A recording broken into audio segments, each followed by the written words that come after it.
इस वीडियो में हम एक महत्वपूर्ण प्रक्रिया के बारे में बात करने वाले हैं जो हमारे शरीर में होती है और वो है हृदय में रक्त का प्रवाह।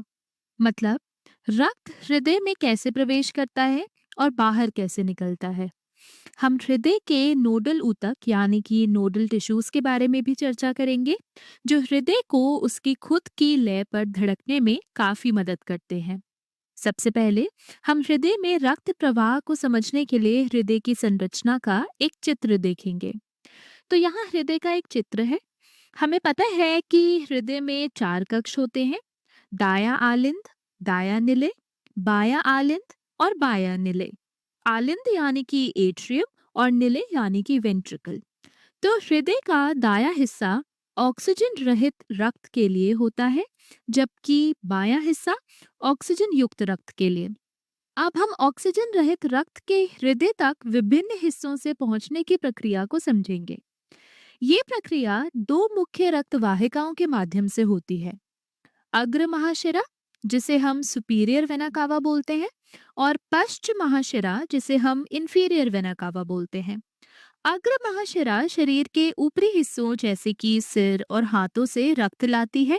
वहीं पश्चिम महाशिरा, जो अग्र महाशिरा के नीचे स्थित है, शरीर के निचले हिस्सों जैसे कि पेट और पैरों से रक्त लाती है। इन दोनों रक्त वाहिकाओं के माध्यम से ऑक्सीजन रहित रक्त दाएं आलिंद में प्रवेश करता है। दाएं आलिंद से रक्त इस कपाट के माध्यम से आगे बढ़ता है, जिसे हम ट्राइकस्पिड कपाट या आलिंद निलय कपाट भी कहते हैं। ट्राइकस्पिड कपाट यानी कि ट्राइकस्पिड वाल्व और आलिंद निलय कपाट यानी कि एट्रियो वेंट्रिकुलर वाल्व। तो इसे ट्राइकस्पिड इसलिए कहा जाता है क्योंकि ये तीन फ्लैप से बनी होती है, और आलिंद निलय यानी कि एट्रियो वेंट्रिकुलर इसलिए कहा जाता है क्योंकि ये आलिंद और निलय के बीच स्थित है। इस कपाट को पार करके रक्त दाएं निलय यानी कि राइट वेंट्रिकल में प्रवेश करता है। दाएं निलय से रक्त इस फुफ्फुसीय अर्धचंद्राकार कपाट यानी कि पल्मोनरी सेमील्यूनर वाल्व से होकर गुजरता है।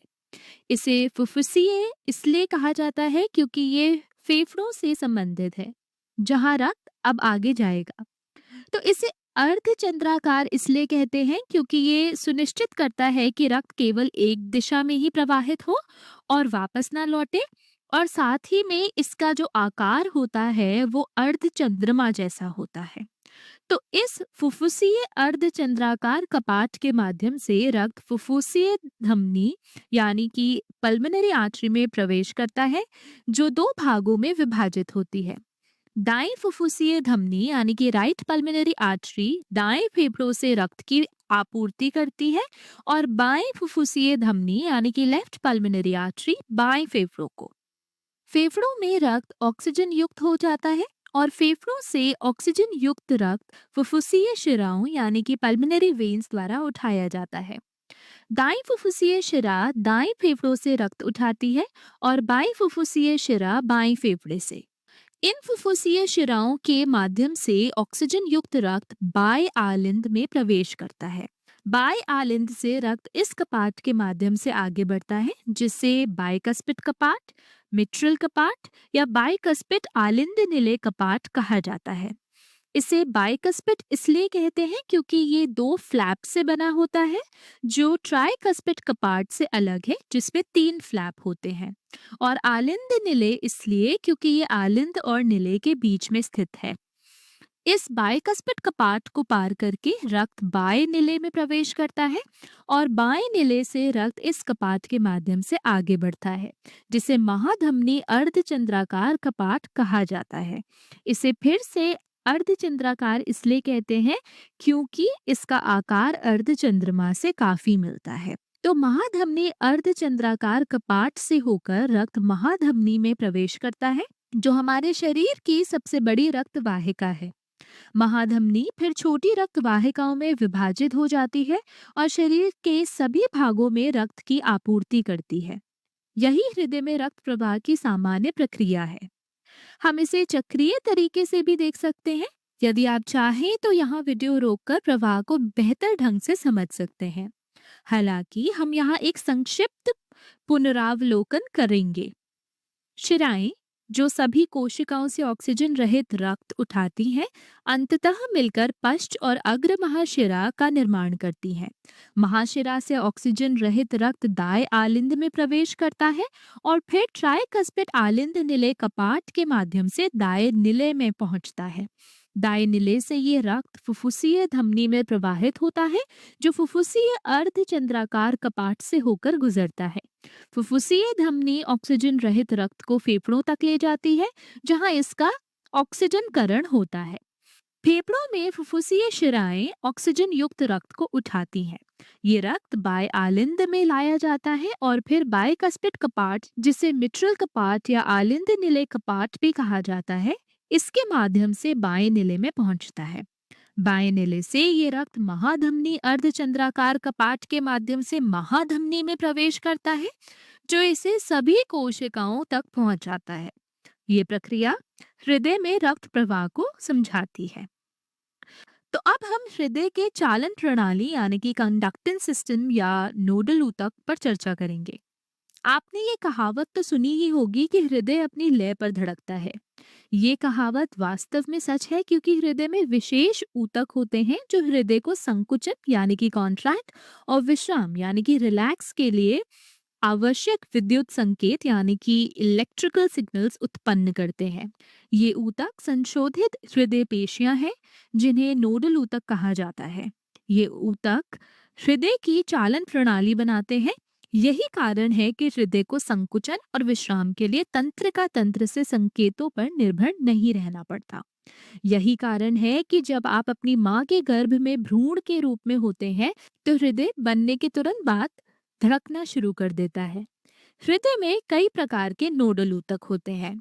इनमें सबसे बड़ा और सबसे शक्तिशाली होता है कोटरालिंद गांठ यानी कि साइनो एट्रियल नोड, जो दाएं आलिंद में फुफ्फुसीय धमनी के पास स्थित होता है।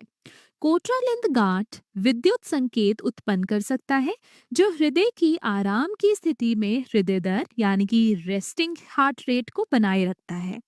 उदाहरण के लिए, ये आपकी हृदय दर लगभग 70 से 75 धड़कन प्रति मिनट है, तो ये दर कोटरालिंद गांठ द्वारा उत्पन्न विद्युत संकेतों से नियंत्रित होती है। यही कारण है कि इसे हमारे हृदय का पेसमेकर कहा जाता है। ये हृदय की धड़कन की गति निर्धारित करता है। यदि ये विफल हो जाए या कोटरालिंद गांठ के कार्य में कोई समस्या हो, तो हृदय को सही ढंग से धड़कने के लिए एक कृत्रिम पेसमेकर यानी कि आर्टिफिशियल पेसमेकर लगाया जाता है।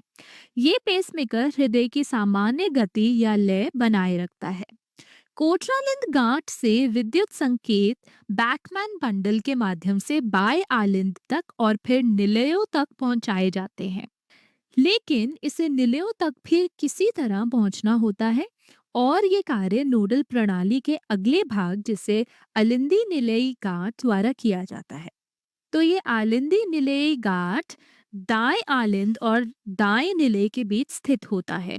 ये अपने स्वयं के विद्युत संकेत उत्पन्न करने में सक्षम है, लेकिन ये संकेत हृदय की सामान्य दर यानी 70 से 75 धड़कन प्रति मिनट को बनाए रखने में सक्षम नहीं होते, क्योंकि ये संकेत इससे कहीं कम होते हैं।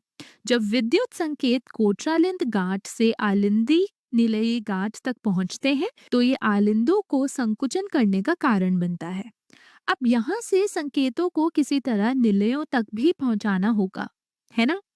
तो ये कार्य हिस बंडल नामक नोडल ऊतक के एक बंडल द्वारा किया जाता है, जो आलिंदी निलयी गांठ के ठीक नीचे स्थित होता है। इसका नाम उस वैज्ञानिक के नाम पर है जिसने इसे खोजा था। हिस बंडल भी अपने विद्युत संकेत उत्पन्न कर सकता है, लेकिन ये क्षमता कोटरालिंद गांठ या आलिंदी निलयी गांठ से कम होती है। इसके बाद हिस बंडल दो शाखाओं में विभाजित हो जाता है। दाया बंडल शाखा जो दाएं निलय को सेवा प्रदान करती है, और बाया बंडल शाखा जो बाएं निलय को सेवा प्रदान करती है। जब हिस बंडल दाएं और बाएं बंडल शाखाओं में विभाजित हो जाता है, तो ये छोटे रेशों या तंतुओं में बट जाता है, जिन्हें पुरकिंजी रेशे कहा जाता है। ये पुरकिंजी रेशे निलयों को ढकते हैं और वो भी अपने विद्युत संकेत उत्पन्न करने में सक्षम होते हैं। लेकिन ये सक्षमता भी कोटरालिंद गांठ या आलिंदी निलयी गांठ की तुलना में कम ही है। पुरकिंजी रेशे हृदय के निलयों में संकुचन और विश्राम का कारण बनते हैं।